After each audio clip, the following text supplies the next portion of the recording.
storyteller. Let's give him a big round of applause.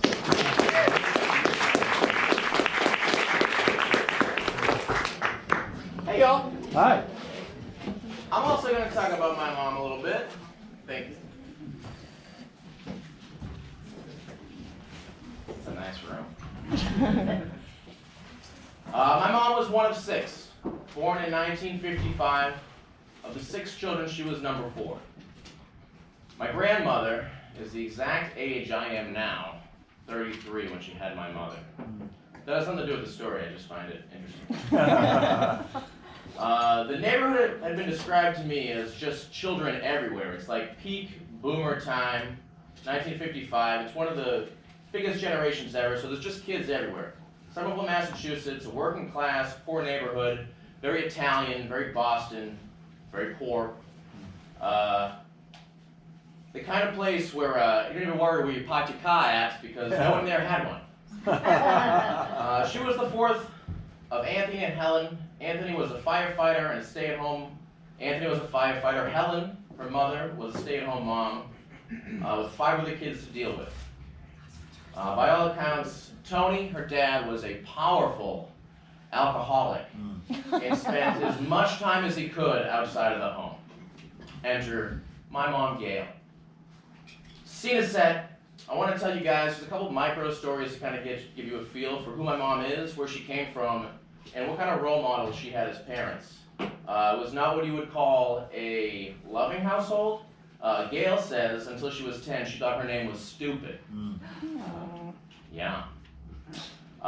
So one of Gail's earliest memories, and this really tickles me, because when I came around, and I met Helen, my grandmother, she was the sweetest little old lady that you could ever meet.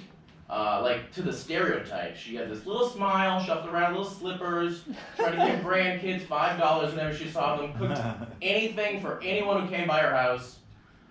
She legit had that bowl of Werther's. The stereotypical bowl of Werther's. She had that shit. So, when she was, a young woman raising 6 kids, she would wake up my mom with pots and pans saying, "Get up, get up, get up, stupid, get up, get up, get up," making a big noise if you slept even a couple minutes over. On the occasional times when Tony would be home, Gail describes eating cereal alone at the kitchen table for breakfast while her parents would argue.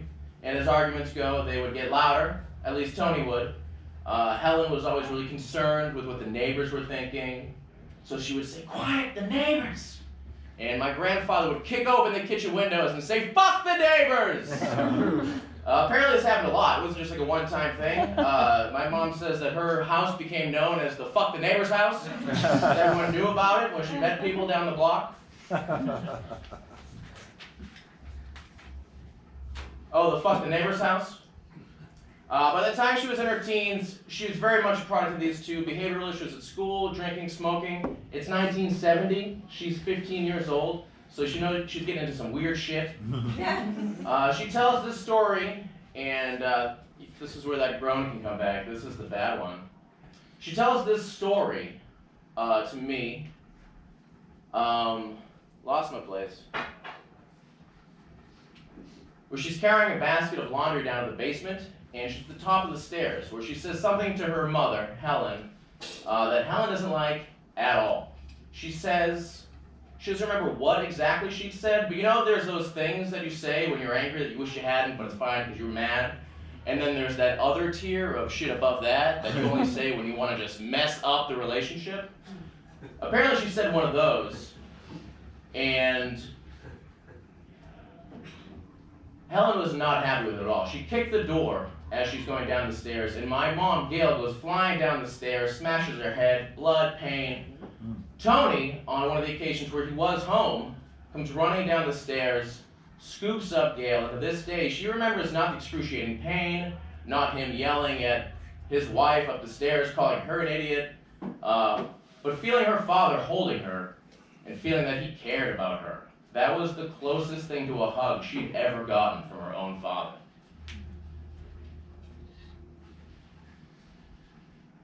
A few days later, she's on the corner and Tony drives by in the fire truck and stops and says, "Hey, stupid face, you need to go to the hospital." Apparently her head injury had gotten infected and her whole head was all gross looking. At the hospital, Helen whispers, "Tell them you fell down the stairs." You know, the first concern is the neighbors and what everyone would think. This is before "tell them you fell down the stairs" was code for "someone obviously hit me." So that's what she said. As you can tell, me and my mom had very, very different childhoods. So my mom leaves this house at 16, shortly after that incident. She goes off to wander the hippie community, going off to barber school, starting her life. Enter my father, Charlie. He's a little older, owned his own business, owned a home. She cut his hair for a few years. She was a barber. And then they started dating. Sidebar, you know the intimacy of someone really knowing how to cut hair? It takes years to define this person. At least it did for me. And when you find them, you don't go anywhere. Spoiler alert, they don't make it. They get divorced. But until he died, spoiler alert, he dies. He had my mom cut his hair. Even if you marry someone, divorce them, their relationship as barber and haircutting lasted 10 times longer than their marriage. End of sidebar, thank you.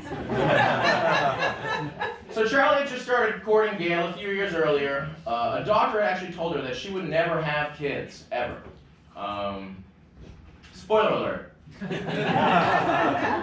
Apparently, it was rather devastating to her at the time. That was something she'd always wanted, but life goes on and you get used to your new normal. And Charlie had already had 4 kids from a previous marriage, so as far as he was concerned, she's perfect. So she settles into her new life with Charlie, 2 alcoholics living their lives the way alcoholics have been living their lives for thousands of years, sloppily. I tell you more details, but Gail doesn't remember them. So, a few years go by, it works, they get married. One little story to exemplify what their relationship was. Basically they drank, they fought, exactly what her parents did. It's funny how that works out, right? So Gail goes grocery shopping before she has plans to meet up with Charlie at some bar. Apparently they have daiquiris. I can't picture my father drinking a daiquiri, but apparently he had a daiquiri phase. So they get turned, they go home, they're both bringing in the groceries, putting bags on the counter, and naturally they're arguing. And this sounds like it turned into another one of those fights where you reach for those top-tier insults that ruin relationships. Charlie says something Gail doesn't like while putting away the eggs. Correct. Gail tells him to take that back. Fuck you. Take that back. Now, Gail remembers this next few minutes in glorious detail, and I've heard her tell it so many times, happy to share with you. She has the eggs in her hand, and she slowly opens it.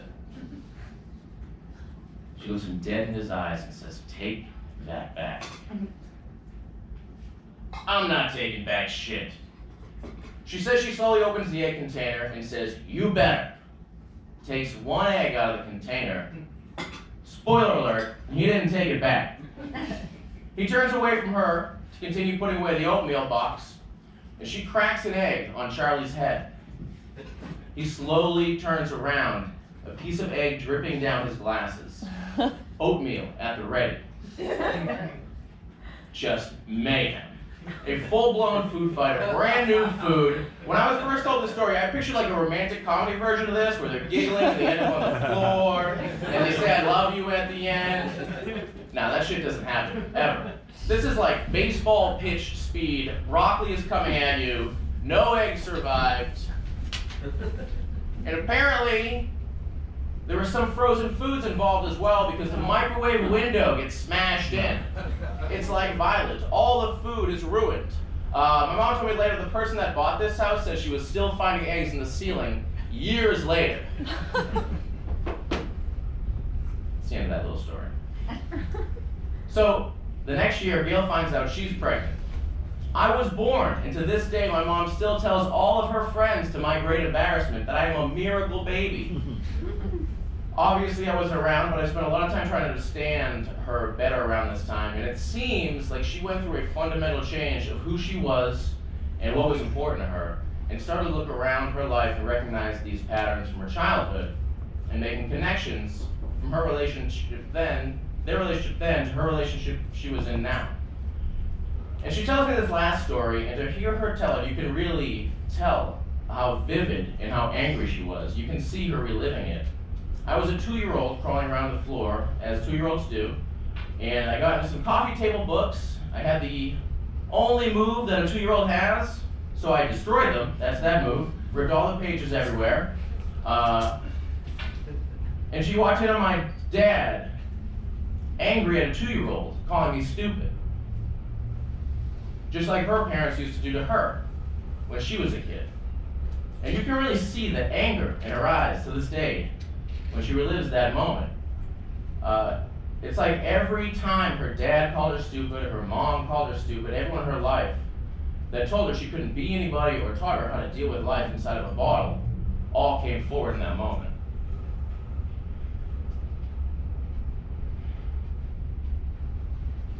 Gail had a real artistic hand when she was a kid, and she remembers telling herself that it would be foolish to pursue it. It would be stupid.